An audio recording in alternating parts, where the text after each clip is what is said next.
Hi, my name is Matt and welcome to Mix Series. In this series, we're going to be covering the fundamentals of live audio mixing in a contemporary church environment. But even if you aren't in the church audio world, this series will still be covering the basics that I believe every live audio engineer should understand. My hope is that this series demystifies some of the magic that happens behind the scenes of a great mix and empowers you on your journey to become a great audio engineer. Before we start, I want to say this. If you are just starting your live audio journey, I believe that the most important thing to understand is that no amount of knowledge can replace a great ear. And a great ear alone doesn't mean that you'll immediately create a great mix. I've been in the live audio world for over a decade and I've been teaching audio full time for over 5 years. And I'm still training my ear and learning new things. Live audio is an art and it can take a long time to get it right. So my advice? I say take it slow and focus on the fundamentals for a while. One thing that every great engineer has in common is a competency at basic concepts. These fundamentals will form the foundation of everything you'll learn about live audio going forward. So don't skip over the basics. Something else I want to mention is that I'm going to be using terms that you might not be totally familiar with. I'm going to be doing my best to clarify things when I feel that it's necessary for the larger concept. But if you ever hear me say something that you don't understand, just pause the video and Google it. But again, I'll do my best not to leave anyone behind. With that out of the way, let's go ahead and get started. For this series, I'm going to be working on a console that has become ubiquitous in the church audio world for many years, the Behringer X32. One of the main reasons I love this console is that it's an incredibly simple console with plenty of faders, and its layout is similar to an old analog console with the channels on the left and the outputs on the right. This session isn't a deep dive into the X32, but rather I want to show you some of the basics of a digital audio console. Some of you may have grown up in the analog era, or remember a time when your church had an analog console, and maybe some of you even still work on an analog console every week. I absolutely love analog. So why do you love analog, Matt? Well, I'm glad that you asked. I love analog because analog just makes sense. Signal flow works exactly how you would expect it to work. Each channel on the console has an input preamp. Maybe the channel has some built-in EQ, and if you're lucky, you may even get a compressor. With analog, what you see is what you get, and there really isn't anything hiding in menus or DSP. If I could have it my way, I'd be mixing on analog every day, but it isn't really realistic in my situation. My main show file has 72 input channels and 36 aux buses, with an absolutely insane amount of outboard processing happening in Wave's Super Rack. Truthfully, if I were to try to recreate my current rig in the analog world, it would probably cost like $500,000 and take up the space of a small house. Not to mention, you wouldn't have any automation at all. It just isn't realistic for everyone. And this is where digital consoles steal the show. Digital consoles like the one I'm working on today have taken over the live audio industry due to their flexibility, reliability, and value for money.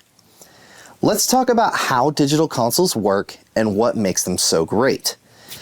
So digital consoles and analog consoles do essentially the same job. They combine many individual sources into a single mono or stereo bus. This bus is then amplified through a loudspeaker system for the listener to hear. Now, while digital and analog consoles might do the same job, the way they go about it is very different.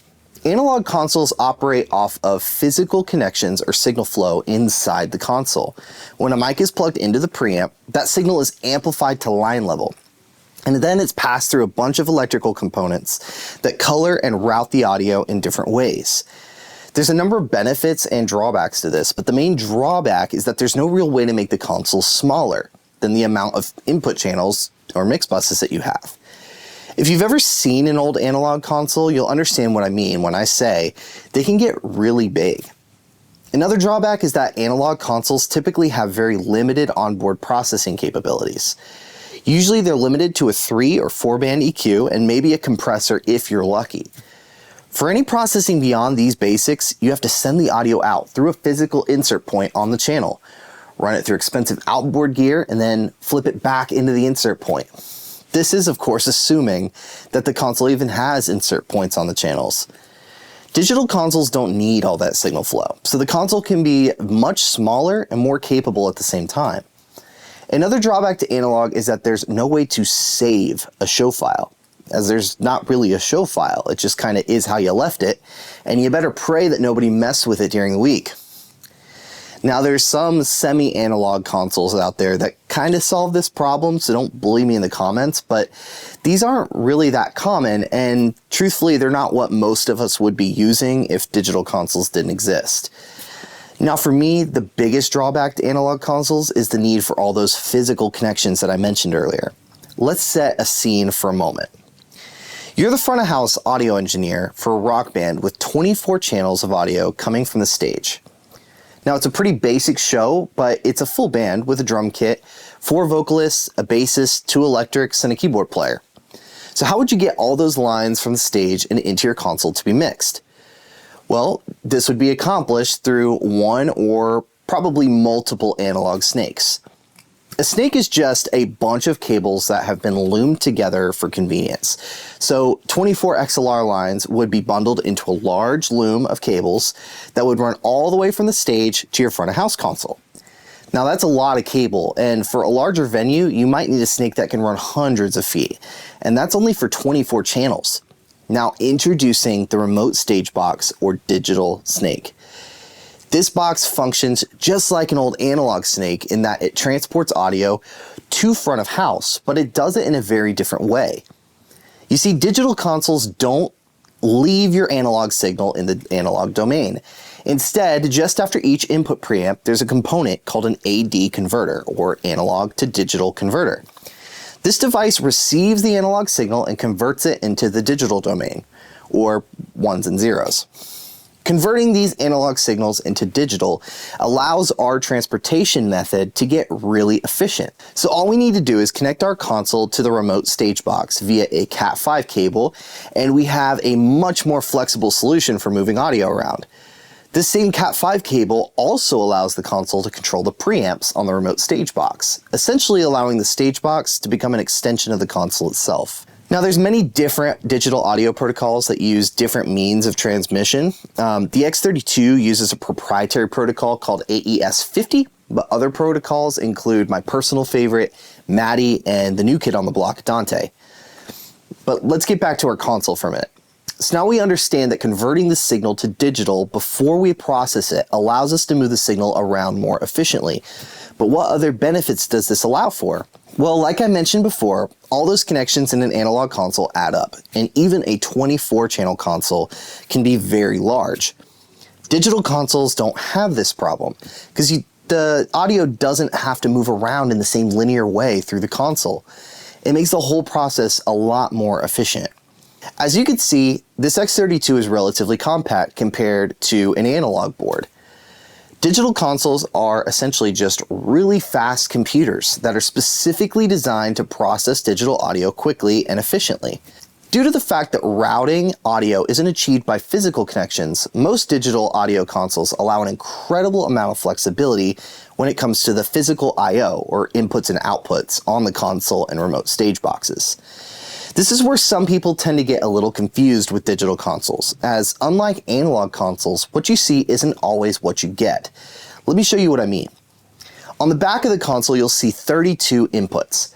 By default on the X32, each input is routed to the corresponding channel strip on the console.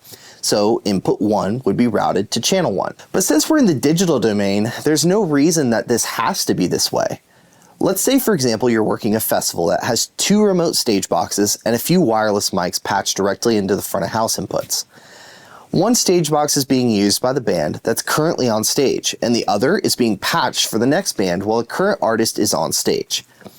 In rehearsal, you were able to create scenes for each band that will swap the I/O for the stage box being used for each band. But the person patching the next band's inputs made a mistake and accidentally patched the bass into the wrong input. But it's no real big deal. All you need to do is figure out what input they patched the bass into and set that as your input channel for your bass channel. Now bass is coming through the correct channel with all of your processing on it, and nobody would ever know that there was ever an issue. Another common scenario is having 2 or even 3 consoles sharing the same remote stage box. A front of house engineer, monitor engineer, and broadcast engineer all have individual consoles, but they're digitally splitting the signal from the stage box to all three of their consoles. Usually the monitor engineer would have control of the preamp levels, and the other two would use what's called gain sharing, and would only have control over digital trim. To accomplish the same task in analog, you'd need an analog splitter and 3 sets of preamps. Now, plenty of people still choose this method even with digital consoles, but this gets really expensive really fast. The last benefit of digital consoles that I want to highlight is something that I briefly mentioned earlier in my festival example: console show files and snapshots. Now, different consoles have different names for this. Some consoles, like the X32, use more theatrical terms like scenes when referring to snapshots, but they essentially all do the same thing. A show file stores the state of everything on your console. Think of storing a show file as being the Save As button when you're working on an important document on your computer. This means that anytime you load your show file, no matter what is happening on the console or who has been using it, it's going to return to the exact state it was in when you last saved your show file. This can be incredibly helpful when using rental gear or, again, running audio for a festival. You can create the show file at home on your computer or on your own console and store that file to a USB drive that can then be used to load the same show file onto a different console. Within your show file, you could store what are called snapshots or scenes. These would typically be used as a cue list for your show.